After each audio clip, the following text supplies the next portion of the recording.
Happy New Year. All right, number 93, collaborating with people in spirit. That is the subject of today's video. As always, please like it, comment on it below, click the subscribe button. All those things help other people to see these videos. I will be doing these monthly from now on instead of weekly. My calendar is really picked up and that's all I can do, but I don't want to stop.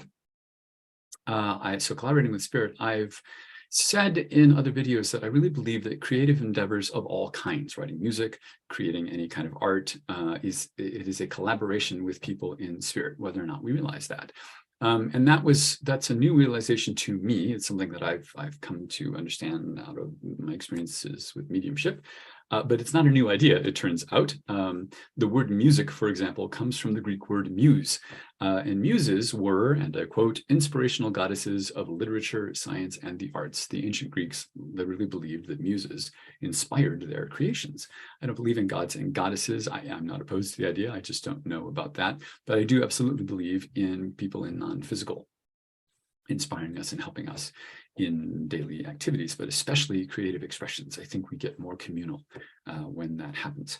So toward the end of last year, I got at least 3 readings, maybe 4, but at least 3, where people had connected with either my father or his mother, my grandmother. They were both artists, and they were encouraging me to do art. They said I was told they want to do art with you, or they want to do art through you. And as I've said in other videos, I felt my parents and grandparents look like I felt both of my parents at different times looking at my brother through my eyes. Kind of a cool experience, and it never occurred to me to do art with them or to intentionally do any kind of activities with them. When I'm cooking, I definitely film my mother with me, but I've never deliberately reached for anyone while I'm doing a specific physical activity. So they, at least 2 of the 3 or 4 people that gave me these readings with my dad and my grandmother also specifically mentioned watercolors as the medium for art. And not coincidentally, my grandmother came to visit me once a year, and when I was little, and she always, we always got a new watercolor set out of her. Whenever that happened, I was no good at it. I mean, I was, a little kid, but I just thought, oh, okay, watercolor, grandma, I can deal with that. So I signed up for a couple of Udemy, however you say that, watercolor classes.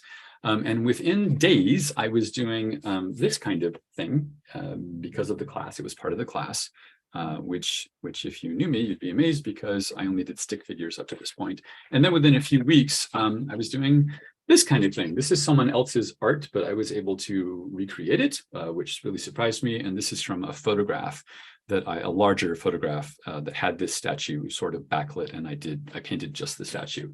I cannot overstate strongly enough that I literally only did stick figures up to this point, and they were bad, like badly done stick figures.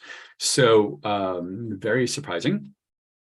Not surprising. I was pleasantly, I was surprised. I was pleased at how well it came out, because when I sit down to do art, I do open up the way I do when I'm doing a mediumship reading, but it's hard to keep that connection. It sort of flickers on and off and on and off and on and off, because I'm being careful about what I'm painting and also connecting with them. So my oldest brother, so my brother, my dad, my grandmother were the artists in the family.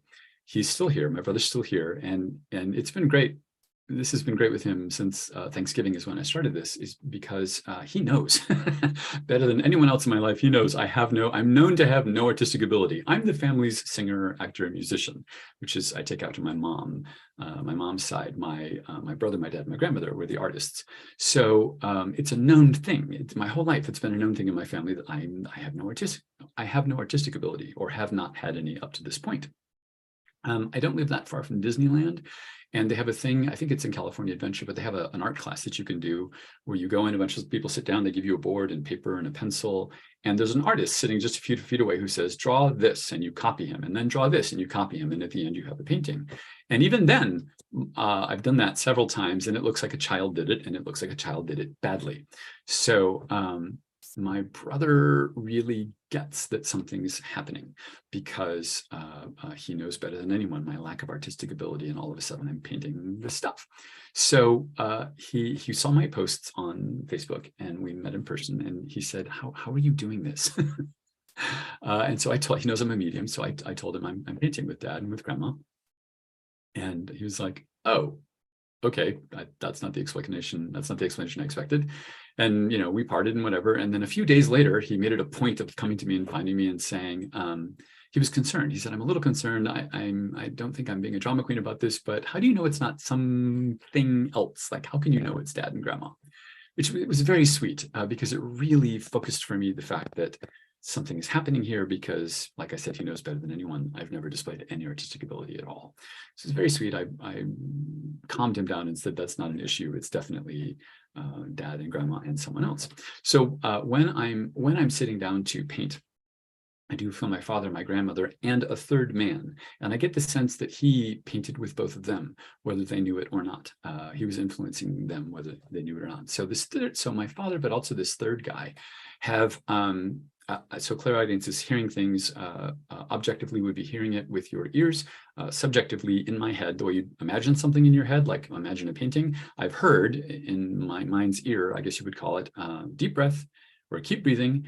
And I've realized I was holding my breath at that moment. He's also shown me that like if I have to do a long, careful, continuous stroke, it's better to do it in one intake of breath and stop, let it out, and then another intake of breath instead of holding my breath or trying to breathe in and out. That doesn't work. So I learned that from him. This long intake of breath makes a steadier line.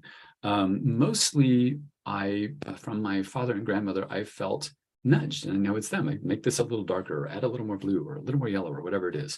And it's really cool because, and the time goes like that. It's really fast. And then at the end, I've got this painting. So it's neat. It's really neat. I'm still working on the painting while maintaining a connection thing. That's hard. I kind of go back and forth, back and forth, back and forth. So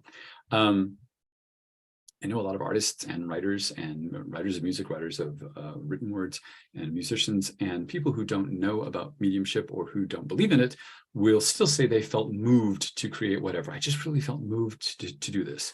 And that feeling moved thing, I believe, is people in spirit collaborating with us. Religious people, I've heard say they were moved by the Holy Spirit, because that's their interpretation of non-physical.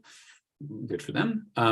So I encourage you, if you want to try this, pretend it's a real thing, that people in spirit can help you. You don't have to have a relative who did the activity, the kind of creative expression you want to do.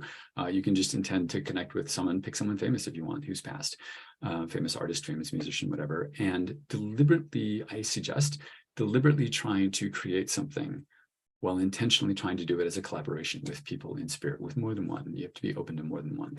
Don't try to pin down any one person, because I think that even that one person, like say a famous artist or famous musician, was collaborating with people while they were here. So it's this group effort thing. And so trying that, even if you were bad at it before, because if you think about it, if you've tried something it didn't, like I tried painting, it was always terrible. But I was always trying that alone. I always thought of it as being just me. But as soon as I started doing it, intending to do it with help from other people in spirit, all of a sudden I'm making this art that I just love it. So anyway, that's today's video. Next month, this month's video. Next month, I'm going to talk about while you're engaged in a reading, when you're giving a mediumship reading, to pause and reconnect with them. The importance of pausing. And making sure you're still connected, because once you're giving information, it's easy to get off on a tangent. You just want to gently pause and connect with them. So that's next month. As always, please like the video, comment on below, click the subscribe button, and thank you for coming this time, and see you next month.